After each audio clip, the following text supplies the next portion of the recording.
Hello friends, आप सब कैसे हो? आशा करती हूँ आप सब अच्छे हो, मस्त हो, लाइफ को अच्छे से एंजॉय कर रहे हो। हमारी स्टोरी है सुपर लेडी, एपिसोड 1672। वीडियो पसंद आए तो लाइक शेयर सब्सक्राइब करना मत भूलना। बिना किसी देरी के वीडियो स्टार्ट करते हैं। Video start.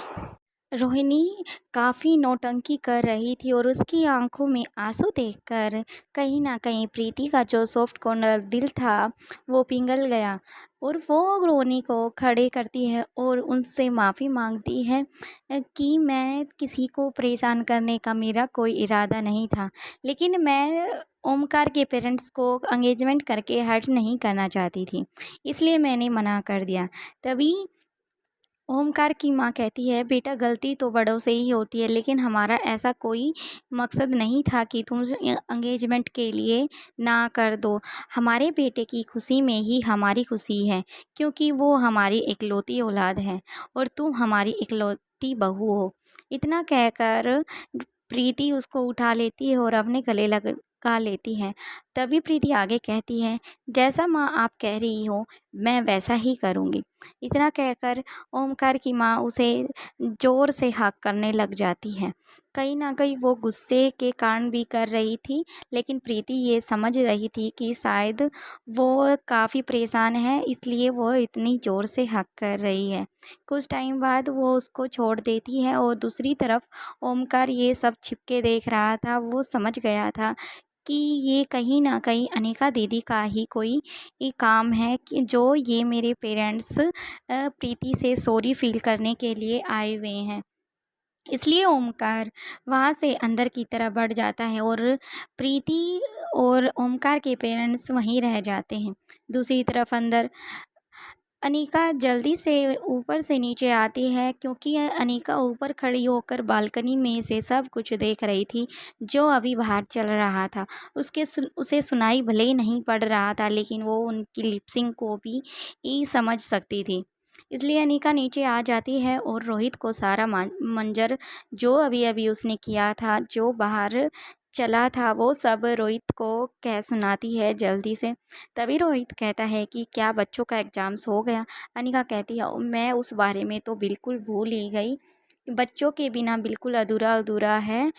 हम काफ़ी टाइम उधर दूसरी एंगेजमेंट को सोल्व करने के मैटर था उसमें ही बिजी रह गई। इसलिए रोहित आगे कहता है, अनिका तुम बच्चों को बुला लो। अनिका कहती है कि ठीक है। इतना कहकर अनिका आज फ़ोन निकालती है और कुटिल के पास फ़ोन कर देती है। कुटिल जल्दी से फ़ोन को पिक करता है और अनिका उसे सारी बात बता देती है। तभी कुटिल समझ जाता है कि बच्चों को नीचे लेके जाना है। तभी वो कहता है, मैम मैं अभी नीचे लेके आ रहा हूँ। कुटिल से बात होने के बाद अनिका ने फ़ोन कट कर दिया और रोहित से कहने लग गई कि बच्चे आ रहे हैं। तभी रोहित जो लाइट थी वो बंद करा देता है, क्योंकि अपने बच्चों की एंट्री के लिए उसने काफ़ी कुछ प्लान किया था, इसलिए अभी तक बच्चे नीचे नहीं आए थे। और जिनकी एंगेजमेंट होनी थी उन्होंने सब कुछ ख़राब कर दिया था, जैसे रोहित और अनिका ने प्लान किया था। लेकिन रोहित अब भी कोई कमी नहीं छोड़ना चाहता था, क्योंकि सारा अच्छे से काम हो चुका था। इसलिए रोहित सारी लाइट बंद हो जाती है और एक हल्की सी लाइट जहाँ पर सीढ़ियाँ थी उधर की तरफ करवा देता है। उधर रोशनी हो जाती है। नीचे की तरफ आर्यन, अलेक्जेंडर, पिंकी और आर्यन चारों बच्चे आराम से आ रहे थे। पिंकी ने आर्यन के साथ आई थी। पिंकी ने बिल्कुल रेड कलर का बार्बी कलर का गाउन पहना था, काफ़ी क्यूट लग रही थी। बालों को फ्लिप्स किया हुआ था, हल्की सी दो छोटी छोटी डोल वाली पिन्स लगाई हुई थी। जबकि आर्यन ने लॉन्ग कलर का वाइट कुर्ता पजामा डाला हुआ था। दोनों बच्चे काफ़ी सुंदर और स्मार्ट लग रहे थे। सभी उनकी तरफ देखते रह गए, क्योंकि उन्हें ऐसा लग रहा था मानो बच्चों की कोई फैंसी ड्रेस कंपटीशन यहाँ पर चल रहा है। क्योंकि जो लोग अभी तक तड़क भड़क रहे थे, ये सब देखकर काफ़ी खुश नज़र आ रहे थे। रोहित अनिका से कहता है कि अनिका ये सब मैं संभालता हूँ, तुम बाहर से सबको लेके आओ, क्योंकि ये काफ़ी टाइम निकल चुका है एंगेजमेंट में और जल्दी से करा लेते हैं, नहीं तो पता नहीं फिर क्या कोई बवाल हो जाए। अनिका रोहित की हाँ भी हाँ मिला देती है और वहाँ से चली जाती है, लेकिन वो अपने बच्चों को बड़े प्यार से देखती हुई बाहर की तरफ बढ़ जाती है। वहाँ पर सभी की नज़र बच्चों की तरफ ही थी। दूसरी तरफ पिंकी और अलेक्जेंडर भी नीचे सॉरी अ, रिया और अलेक्जेंडर भी नीचे की तरफ बढ़ जाते हैं। अलेक्जेंडर ने वाइट कलर का कुर्ता और लाइट पिंक कलर की पजामा डाला हुआ था। दूसरी तरफ रिया ने बिल्कुल उसका favourite colour baby pink colour की बिल्कुल डोल लग बनकर ही नीचे आई थी। उन दोनों को देखकर कभी जो लोग वहाँ पर मौजूद थे, कभी वो आर्यन और पिंकी को देखते तो कभी अलेक्जेंडर और रिया की तरफ। जो जिसकी तरफ देखता उसकी तरफ देखता रह जाता, क्योंकि चारों बच्चे इतने सुंदर लग रहे थे कि कोई भी अपनी आंखें उनकी तरफ से नहीं हटा रहा था।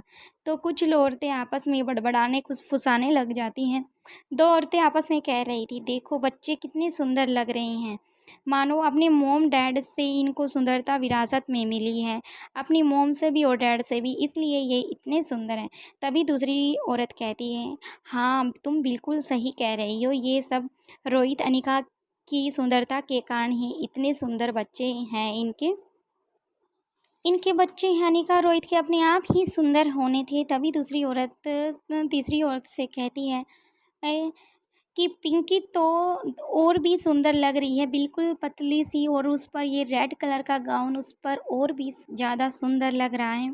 तभी दूसरी औरत कहती है, हाँ भाई, आकाश और नताशा की बेटी जो है सुंदर तो होगी।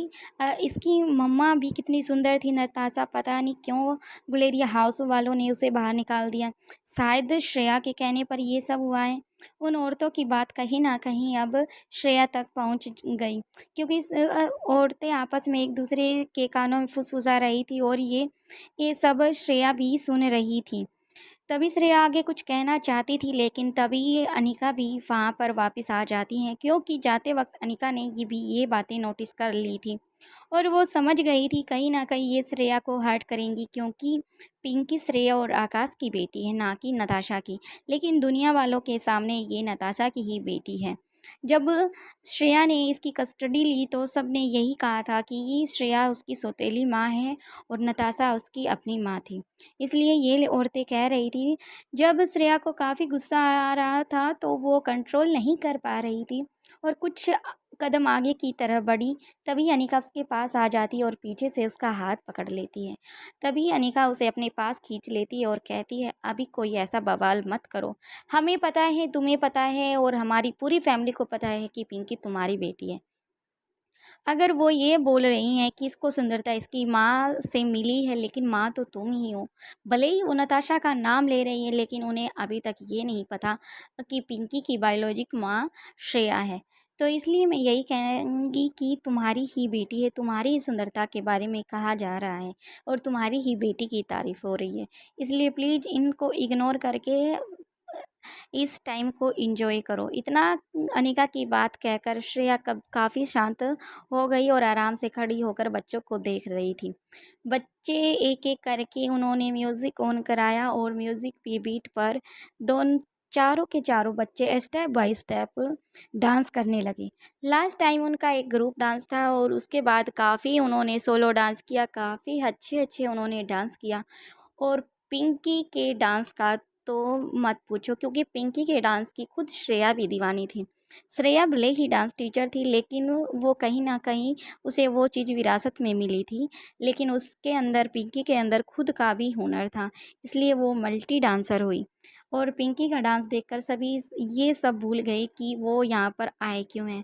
शायद तो पिंकी के डांस बिल्कुल परफेक्ट डांसर होता है, बिल्कुल ऐसे मूव थे, हर स्टेप, हर चीज़, हर बीट सब कुछ ओके था। सभी आराम से खड़े होकर देख रहे थे।